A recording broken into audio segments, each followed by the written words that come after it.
जिस बच्चे के बारे में मुझे कहा गया था कि वो मर गया है, वो जिंदा है। अब कोई मुझे खामोश नहीं करा सकता। हकीकत यही है कि एलिफ से तुम्हारा एक बच्चा है और अब वो 10 साल का है। अगर तुम बच्चे की जगह जानना चाहते हो तो इसके लिए तुम्हें आयजा को छोड़ना पड़ेगा। मेहमद, मैं वाकई तुम्हें मार डालूंगा। तुमने फिर वही किया उमर, एक बार फिर मुझसे सच छुपाया तुमने। ये शक जो है ये तुम दोनों को अंदर ही अंदर खाता रहेगा। आयजा जहाँ भी किसी बच्चे को देखेगी तो उसे हमेशा यही लगेगा कि वो तुम्हारा बेटा है। ये शक उसे बेचैन करता रहेगा। उसके बाद क्या तुम पहले जैसे रहोगे?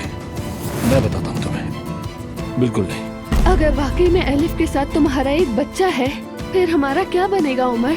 अगर हम वाकई जिंदगी एक साथ बांट नहीं सकते तो शायद दुरुस्त यही है कि मैं चली जाऊँ।